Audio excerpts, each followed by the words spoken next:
गंगुआ नाम का एक चोर था। वो चोरी का काम इतनी सफाई से करता था कि पुलिस भी उसे आज तक नहीं पकड़ पाई थी। वो हमेशा चोरी करके पुलिस के हाथों से बच निकलता था। गंगुआ रोज रात को चोरी के लिए निकलता और किसी न किसी बड़े सेठ के घर में हाथ मार ही लेता था। गंगुआ की पत्नी ममता उसे कई बार चोरी के लिए मना करती, पर वो अपनी पत्नी की बात नहीं मानता था। तुम्हें कितनी बार कहा है ये चोरी का काम छोड़ दो।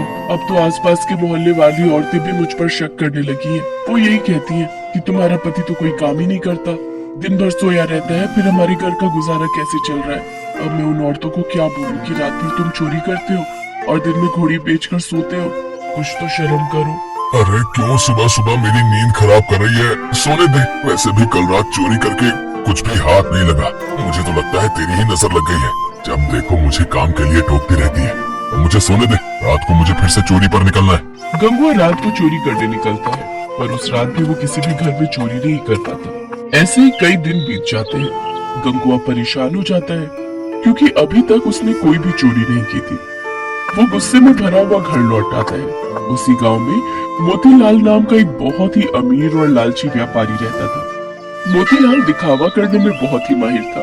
गांव वालों के सामने वो खूब दान पुण्य करने का दिखावा करता ताकि सब गांव वाले उसकी खूब वाहवाही करें। मालिक, कुछ गांव वाले मिलने आए हैं। हाँ हाँ, उन्हें अंदर भेज दो और सबके लिए चाय पानी का इंतजाम करो। सब गांव वाले मोतीलाल के लिए कुछ न कुछ उपहार लेकर आए थे। अरे अरे, आप सब इतना कुछ ले आए? क्या जरूरत थी इतना कुछ लाने की? सेठ जी, आपने गांव में पानी की नई टंकी लगवाई है, इसलिए गांव वाले उपहार स्वरूप ये थोड़ा बहुत लाए हैं। और ये मेरी तरफ से फसल के नए आम बच्चों के लिए लाया था। अरे तुम सब गांव वालों के काम आना और गांव की सेवा करना ही तो मैं अपना धर्म समझता हूँ। ठीक है, मैं ये रख लेता हूँ। गांव वाले अपने अपने घर चले जाते हैं। मालिक, छोटी सी टंकी लगवाने के बदले इतना सामान फायदे का सौदा है। अरे चुप चुप, दीवारों के भी कान होते हैं। जा जाकर देख अब कौन आया है। जा। मालिक, शिव मंदिर के पंडित जी आए हैं। जय शिव शंकर पंडित जी।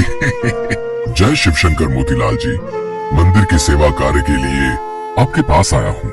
शिव मंदिर में इस सावन में नया त्रिशूल लगाने का विचार बन रहा है। सोचा आप तो इतना दान पुण्य करते हैं, तो मंदिर में त्रिशूल लगाने का ये शुभ अवसर आपको ही मिलना चाहिए। ये तो बहुत अच्छा किया पंडित जी, जो आपने मुझे ये बात कह दी। मैं तो बहुत समय से ऐसा कोई शुभ कार्य करने का विचार कर ही रहा था। ठीक है, त्रिशूल के लिए जितने भी पैसे लगे आप मुझे बता देना, और त्रिशूल खाली सोने का बना होना चाहिए। मोतीलाल ने पंडित जी को सोने के त्रिशूल के लिए हाँ तो कर दी, पर पंडित जी के जाने के बाद वो सोच विचार में पड़ गए। सोने का त्रिशूल बहुत महंगा आएगा, दिखावा करने के चक्कर में तो मैं लुट ही गया। मोतीलाल ने शिव मंदिर में त्रिशूल लगवा ही दिया। सारे गांव वाले मोतीलाल की वाहवाही करने लगे। मोतीलाल घर लौट आया। उसी रात गंगुआ मोतीलाल के घर चोरी करने घुस गया, पर वो नहीं जानता था कि मोतीलाल जगा हुआ है। मोतीलाल ने गंगुआ को चोरी करते हुए पकड़ लिया। अच्छा, तो तू मेरे घर में चोरी करने आया था? तू नहीं जानता मेरा नाम मोतीलाल है। मोतीलाल, मेरे घर में चोरी करना असंभव है। मैं दिन के साथ साथ रात में भी जागता हूँ, समझा? लगता है मेरी किस्मत ही खराब है। इतने दिनों बाद चोरी करने का मौका मिला और वो भी पकड़ा गया। अब तो ये सेठ मुझे पुलिस के हवाले कर देगा। आज तक मैं पुलिस के हाथों पकड़ा नहीं गया, आज पहली बार मैं पुलिस के हाथों पकड़ा जाऊंगा। अरे अरे, घबरा क्यों रहा है? घबरा मत, मैं तुझे पुलिस के हवाले नहीं करूंगा है, पर बदले में तुझे मेरा एक काम करना होगा। हाँ हाँ, आप जो भी कहोगे मैं करूंगा, पर मुझे पुलिस के हवाले मत करो। तुझे शिव मंदिर में लगे सोने के त्रिशूल की चोरी करनी होगी, और वो त्रिशूल मुझे देना होगा। शंकर जी के त्रिशूल की चोरी? पर हाँ, शंकर जी के त्रिशूल की चोरी। तुझे अभी इसी समय त्रिशूल चुराकर मेरे पास लाना होगा, उसके बाद मैं तुझे छोड़ दूंगा। नहीं तो तू जानता है, मैं शोर मचा दूंगा और तुझे पुलिस के हवाले कर दूंगा। फिर पुलिस तुझे महीनों तक नहीं छोड़ेगी। हाँ ठीक है सेठ जी, मैं अभी जाकर त्रिशूल चुरा कर लाता हूँ। गंगुआ उसी रात शंकर जी के मंदिर जाता है और त्रिशूल को चुराकर सेठ मोतीलाल को दे देता है, पर गंगुआ को उस रात नींद नहीं आती। अगले दिन सुबह पूरे गांव में शोर मच जाता है कि शंकर जी के त्रिशूल की चोरी हो गई है। सुनो जी, तुम्हें पता है शंकर जी के मंदिर से सोने के त्रिशूल की चोरी हो गई है। कहीं ऐसा तो नहीं कि त्रिशूल तुमने चुराया हो? मुझे सच सच बता दो। अगर तुमने ऐसा अनर्थ किया है तो भगवान से क्षमा मांगकर त्रिशूल वापस मंदिर में लगा दो। तुम्हें पता है, कभी कभी तो मुझे ऐसा लगता है तुम्हारे पापों के कारण ही आज तक मैं मां नहीं बन सकी। शायद तुम्हारे पापों की सजा हमें संतान का सुख न मिलकर मिल रही है। ममता रोने लगती है। गंगवा जब ममता को रोते हुए देखता है तो उसे अपने ऊपर बहुत पश्चाताप होता है और वो ममता को सच सच बता देता है। मुझे माफ कर दो, मैं चोरी करने में इतना अंधा हो गया था कि मैंने भगवान को भी नहीं छोड़ा। मैंने अपने आप को बचाने के लिए शंकर जी के त्रिशूल को चुरा लिया और उस लालची सेठ मोतीलाल को दे दिया। अब मैं क्या करूं ममता? तुम पंडित जी को और गांव वालों को सब सच बता दो। डरो नहीं, सेठ मोतीलाल तुम्हारा कुछ नहीं बिगाड़ पाएगा। मैं तुम्हारे साथ चलती हूँ। गंगवा मंदिर पहुँचता है। वहाँ पर गांव वालों की भीड़ लगी थी। सेठ मोतीलाल भी मंदिर में ही खड़ा था। सेठ जी, आपने इतने मन से भगवान शंकर के मंदिर में त्रिशूल लगवाया और देखिए कल रात को चोरी हो गया।